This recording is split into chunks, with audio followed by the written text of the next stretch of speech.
बिसायख'थिनि सिगां खोथा होनाय बादि मोनसेनि उनाव मोनसे खामानिफोरखौ जेरै खोथा एरै खामानि मावगासिनो दं हाग्रामा महिलारि दैदेननाय बिपिएफ सरकारा। थिग बेबायदिनो दिनै गसाइगाव टाउन वार्ड नं 4 नि लामाया गोबां गाज्रि थासारियाव दङमोन। बेखौ नुनानै दिनै बिपिएफ सरकारा बे लामाखौ बानायनानै होनो दिनै लामाखौ बेखेवनानै होयो ट्रेन्सपर्ट डिपार्टमेन्टनि इएम मृत्युंजय नार्जारिया। लोगोसे जमदुवार बियाबनि एमसिएलए उइलियाम नार्जारिया, टाउन कमिटिनि मासिगिरि नरपाति ब्रह्म आरो गसाइगाव जिल्ला बिपिएफ हानजानि नेहाथारि बिरला कुमार ब्रह्म बिथांमोनाबो बाहागो लाफादों। बिजोंनो लोब्बा लाखिनानै ट्रेन्सपर्ट डिपार्टमेन्टनि इएम मृत्युंजय नार्जारिया खौरांगिरिफोरनि सिगाङाव मा फोरमायथिदों फै जों मोनथिना लानि।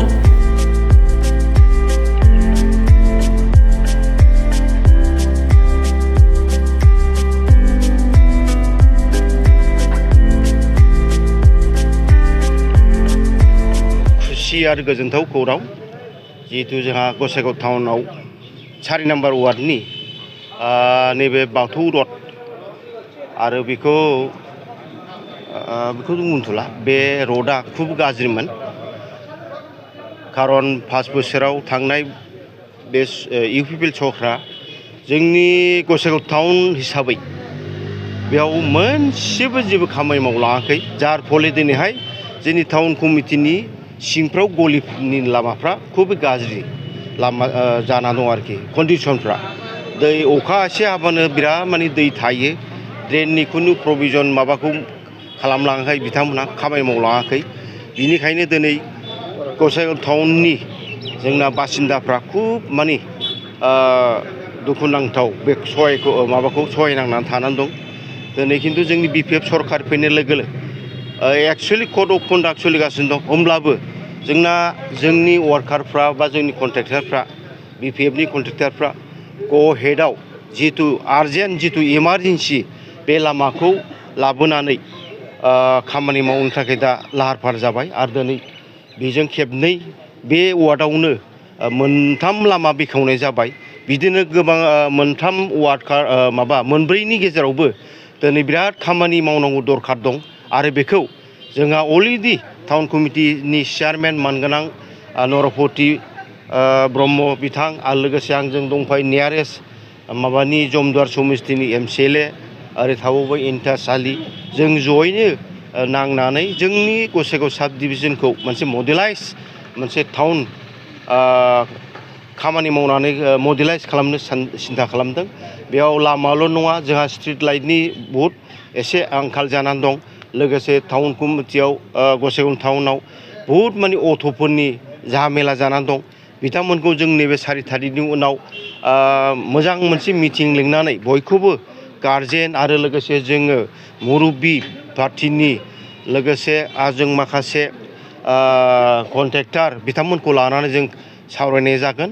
आरो लामाफोरनाव जितु जायफोर अकुपाइड खालामनानै दिनै पिडब्लिउडि लामाखौ बिथांमोनहा बारेन्दा माबा माबि लुना लादों, बिथांमोनखौबो कमप्लिटलि जितु मा होनो बेखौ डिपार्टमेन्टेलि बिथांमोनखौ गावबागाव डिपार्टमेन्टआ बेखौ मावनाय जासिगोन। बेखौ आरो जोंहा टाउन कमिटि चेयारमेन बिथाङा दंफायो, बिथाङा नैबे कयेकदिननि उनाव नटिस हरसिगोन। नटिस हरनानै बिथांमोननि जायफोर अकुपाइड खालामना लादों जोंनि टाउन बाजारे हक বা আমার এই মেন রড টিপি রড ডিকি রড যিবিলাকে আমাৰ ৰাস্তাবিলাকৰ অকুপাইড কৰি দোকান কৰি আছোঁ তেওঁলোকক নটিচ দিয়া হ'ব। আৰু নটিচ দিয়াৰ পিছত যিবিলাকে কথা নামানে তেওঁলোকক একদম এইটো চিজ কৰা হ'ব। এইটো ষ্ট্ৰিক্টলি কোৱা হ'ল। ইয়াত ভাল বিয়া কথা কোনো কিবা নাই। আমাক লাগে যিখিনি আমাৰ পিডব্লিউডি ৰাস্তা আছে এইটো আমাক দিব লাগিব। কাৰণ গসাইগাঁও টাউন হিচাপে সুদূৰ ফালে বহুত মানে দূৰ দূৰৰ পৰা আমাৰ ইয়াত মানুহ বহুত হয়। আজিকালি গসাইগাঁও টাউনটো আগৰ টাউন নহয়, বহুত মানে গেদাৰিং হৈছে। আপোনালোকে চাইছে, দেখিছে অটো ৰিক্সা গাড়ী তাড়ী ভৰ্তি। গতিকে মানুহবিলাকে দূৰৰ পৰা আহি আমাক কিবা কৰে, ইনচাল্ট কৰে যে গসাইগাঁও টাউনত ইএম আছে, এমচিএলএ আছে, টাউন কমিটি আছে, কিয় এনেকুৱা হৈছে পৰিৱেশটো।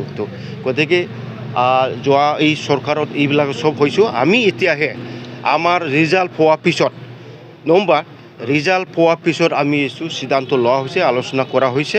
আৰু আমি আগত যিটো কৈছোঁ এইটো তেনেকৈ আমি কাম কৰি যাম।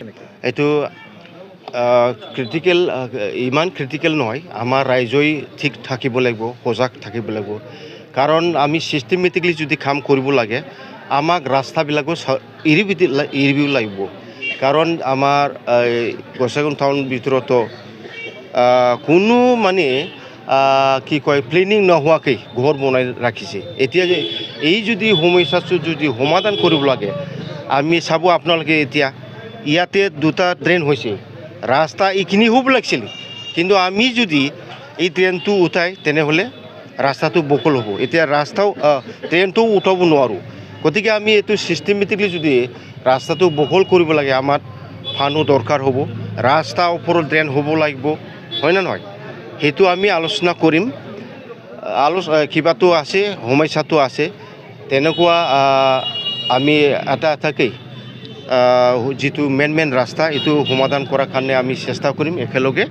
কিন্তু বাকীটো নোৱাৰিব কাৰণ গলি সৰু সৰু আছে অলৰেডি তেওঁলোকে এষ্টাব্লিছ হৈছে আমি কেনেকৈ উঠাব সেইটো ৰাইজো সজাগ হ'ব লাগিব ৰাইজ যদি সকলোৱে যদি এগ্ৰী হয় আমাক ইয়াত ডেভেলপ কৰাৰ কাৰণে কোনো আপত্তি নাই আমি ডেভেলপ কৰি দিম